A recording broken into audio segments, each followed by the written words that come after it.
तो hello viewers, आज हम आप पहुँचे हैं दुनिया के 7वें अजूबे ताजमहल में, जिसे प्यार की निशानी और अद्भुत कलाकारी का नमूना भी माना जाता है। तो भाई हम सब ने तो इतिहास में पढ़ा है कि 1632 में मुग़ल शासक शाहजहां ने इसे अपनी बेगम मुमताज़ की याद में बनवाया था।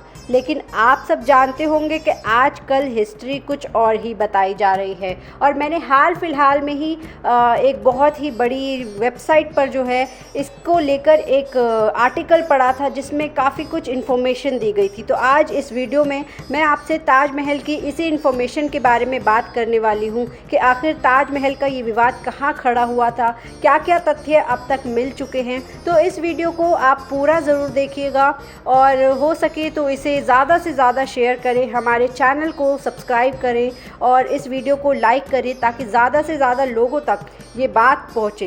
तो चलिए वीडियो शुरुआत करते हैं कि जो शुरुआत हुई थी ना ताजमहल के सारे ये ब्लंडर की, ये दरअसल एक किताब छपी थी काफ़ी समय पहले, जिसमें ये सारी बातें कही गई थी कि दरअसल ताजमहल जो है वो हज़ारों साल पहले यानी कि 1155 की बात है, तब ये एक शिव मंदिर हुआ करता था।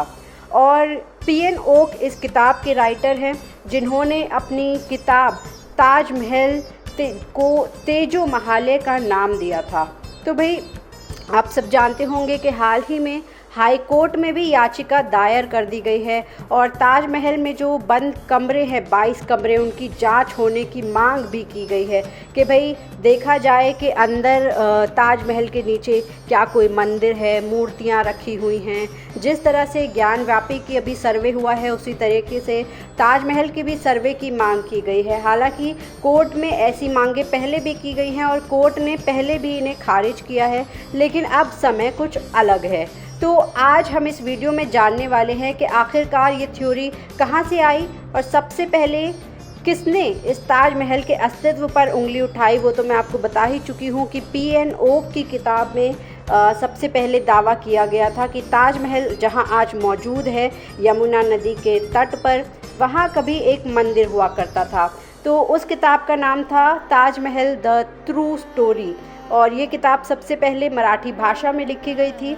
लेकिन इस किताब को उस वक्त जो है ज़्यादा लोगों ने महत्वपूर्ण नहीं समझा था, लेकिन आज समय ऐसा आ गया है कि हर जो भी मॉन्यूमेंट्स हैं उनकी अब मांग की जा रही है कि उनकी खुदाई हो, उनके नीचे से शायद कुछ मिले, उन्हें ढूंढा जाए।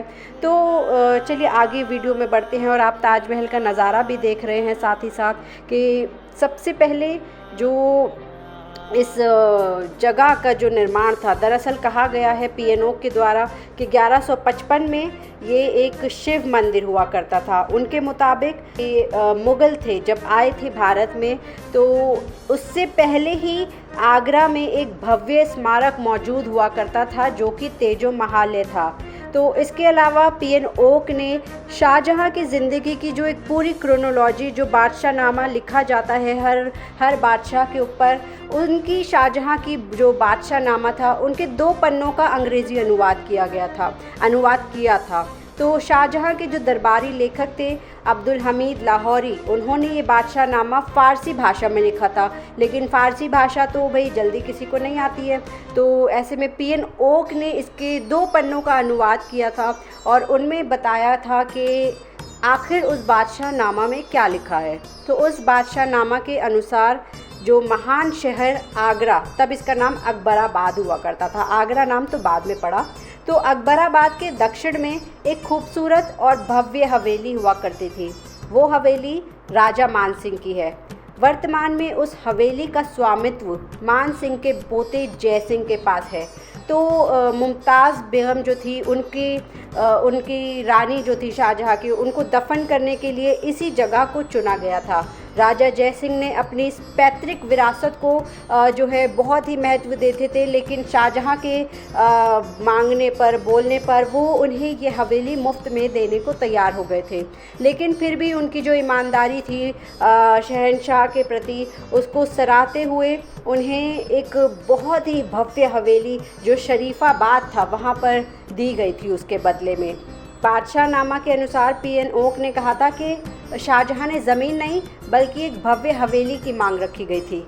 तो अब यहाँ ये बात उठती है कि जो भव्य हवेली थी वो तो राजा जय सिंह की थी उस समय, और वहाँ पर कोई मंदिर तो था नहीं क्योंकि हवेली थी, लोग रहते थे। तो ये भी हो सकता है कि हवेली को तुड़वा कर फिर से वहाँ पर शाहजहाँ ने ये ताजमहल खड़ा किया हो, या हवेली को ही ताजमहल बना दिया हो। लेकिन अगर आप देखेंगे तो ताजमहल कहीं से भी रहने की जगह तो नहीं लगती है, हवेली जैसी तो नहीं लगती है। खैर, ये तो बात थी पीएन ओक की, लेकिन उन्हीं की तरह जो और भी कई राइटर्स हैं उन्होंने भी ऐसी कई किताबें लिखी हैं। तो एक और किताब मैं आपको बताने जा रही हूँ, उसका नाम है ताजमहल द इल्यूमाइंड टोम्ब, और इसके जो लेखक थे वो थे बैगले और देसाई। उनकी किताब में भी कुछ ऐसी ही बातें लिखी गई थी। वहाँ भी ये बात कही गई है कि जय सिंह से ही शाहजहाँ ने एक हवेली ली थी, लेकिन उन्होंने अपनी इस किताब में इस तथ्य को भी समझाया है कि आगरा में यानी अकबराबाद में उस समय कोई दूसरी धार्मिक इमारत मौजूद नहीं थी। यानी कि जो पीएन ओक का दावा था तेजो महाले का, उसे इस दूसरी बुक में, बैगले और देसाई की बुक में खारिज कर दिया गया है कि भाई वहाँ पर हवेली थी लेकिन धार्मिक इमारत नहीं थी। तो अपनी इस बुक में बैगले और देसाई ने उस फरमान की एक कॉपी भी पेश की है जो शाहजहाँ और जय सिंह के बीच हुआ था। यानी कि एक जैसे लेटर एग्रीमेंट होता है ना, हम लोग आज के टाइम पे करते हैं डील के टाइम, ये ऐसे ही उस टाइम पे जो है एक कॉपी जो उनके फरमान की थी वो इस बुक के अंदर आपको देखने को मिलेगी अगर आप कभी देखेंगे तो। और उस फरमान में स्पष्ट लिखा हुआ है कि जय सिंह ने अपनी इच्छा अनुसार ही अपनी हवेली को मुमताज़ महल बेगम के मकबरे के लिए दान कर दिया गया था। उस फरमान में इस बात का भी जिक्र हुआ है कि इस हवेली के बदले में जय सिंह को भी शाहजहाँ द्वारा 4 हवेलियाँ दी गई थी। तो भाई ये बात हो गई ना कि आपने कोई चीज़ ली और उसके बदले में कुछ और उन्हें दे दिया, मतलब बार्टर सिस्टम हो गया, या फिर जैसे आज के टाइम पे हम कुछ खरीदें और पैसे दें उसके, तो ये तो एक सीधा ट्रेड एग्रीमेंट हो गया। तो लेकिन इन जगहों पर, इन बातों पे कोई भी सबूत नहीं है कि वहाँ पर बहुत ही पहले, सदियों पहले कोई मंदिर हुआ करता था। लेकिन और ख़ास बात यह है कि जो बैगले और देसाई की ये बुक है ना, इसमें एक तारीख़ का ज़िक्र किया गया है। यानी कि ये वो तारीख़ है जब ये फरमान जारी हुआ था, और वो तारीख़ थी 28 दिसंबर 1633। यानी तब ये डील पक्की हुई थी जय सिंह और शाहजहाँ के बीच में। और हम लोगों ने भी इतिहास में यही पढ़ा है कि 1631-1632 में जो है ताजमहल का निर्माण कार्य शुरू हुआ था।